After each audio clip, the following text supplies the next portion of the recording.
चला तर मंडळी, आज आपण बघणार आहोत अगदी सोपी आणि सरळ आणि पौष्टिक अशी भाजी आज आपण पाहणार आहोत। ती म्हणजे बीटरूटची भाजी आज मी करणार आहे। एक बीटरूट मी पहिले धुवून त्याला त्याची साल सगळी काढून घेतलेली आहे आणि त्यानंतर त्याला धुवायचं नाही आहे आणि याला आपण आता किसून घेणार आहोत। त्यासाठी कोथिंबीर, हिरवी मिरची आणि बारीक चिरलेला खूप सारा लसूण घ्यायचा आहे आणि जिरं आणि गरम मसाला घ्यायचा आहे आपल्याला।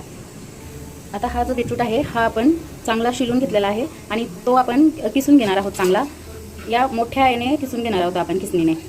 हा बघा आपला किस पूर्ण तयार आहे। हा असा आहे, जरा मोठाच ठेवला आहे मी हा किस। गॅस पेटवून घेऊया, त्यावर एक छोटी कढई ठेवूया आणि कढईत आपण तेल घालणार आहोत। त्याला थोडंसं तेल एक्स्ट्रा घ्या। हे बघा आपलं तेल तापले। आता आपण तेलामध्ये जिरं घालणार आहोत। छान असं जिरं घालायचं आहे। जिरं तडतडलं की त्यात आपण कढीपत्ता घालणार आहोत। आपला कढीपत्ता पण तडतडला आहे छान।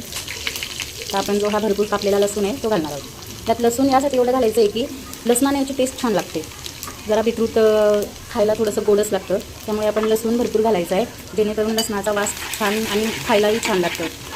आणि ही बीटरूटची भाजी आहे ना, अतिशय पौष्टिक आहे। मुलांना, मोठ्यांना खूप पौष्टिक आहे। सो तुम्ही तुमच्या मुलांना किंवा ज्यांना रक्त वगैरे कमी आहे त्यांनाही तुम्ही ही देऊ शकता भाजी।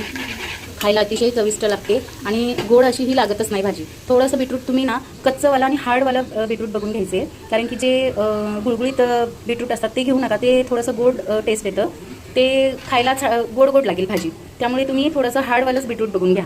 आता आपण आपला लसूण छान भाजला आहे, आपण मिरची टाकणार आहोत त्याच्यात। बघा मिरची घातली आहे मी, मुलांना द्यायची म्हणून थोडीच मिरची घातली आहे। तुम्हाला हवं तेवढं मिरची लसूण तुम्ही घाला। असा छान लालसर हाला कलर आला आहे आता बघा मस्त। यात आता आपण बीटरूट घालून देणार आहोत। हे बघा आणि याला छान परतून घ्या। हे बघा आपण छान अशी ही भाजी परतून घेतली आहे आणि यात थोडंसं आपण गरम मसाला टाकूया, अगदी थोडंसं। त्याला पण मिक्स करून घेऊयात आपण। ही भाजी तुम्ही एकदा तरी ट्राय करून बघा, तुम्हाला नक्कीच खूप आवडेल। माझ्या घरात तर ही सगळ्यांचीच फेवरेट आहे, अगदी लहान मोठ्यांपासून फेवरेट आहे। तुम्ही जर भाकरी वगैरे खात असणार तर भाकरीसोबत पण ही भाजी खूप छान लागते। चपातीसोबत खा, पराठ्यासोबत खा, सगळ्यांसोबतच छान लागते। पहिला आपण 1-2 मिनटं शिजवून घेऊयात चांगली। त्यात आपण थोडं मीठ टाकून घेऊयात आणि मिक्स करूयात। हे बघा छान अशी आपली भाजी तयार होते।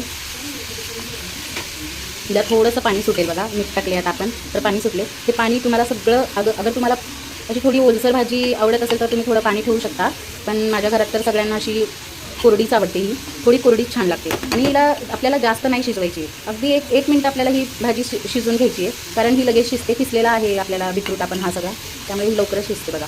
आपली भाजी शिजत आली आहे, आपण थोडंसं वरून कोथिंबीर टाकूया। कोथिंबीर ऑप्शनल आहे, तुम्हाला पाहिजे असेल तर टाका, नाहीतर नको असेल, खात नसाल तर नका टाका।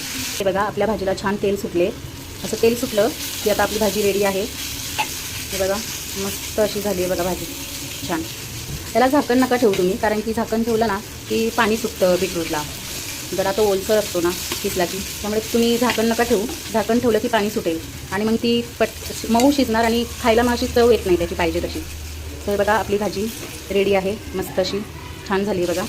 तुम्हीही करून बघा कशी वाटते तुम्हाला, एकदा ट्राय करून बघा, खूपच छान लागते ही भाजी खायला।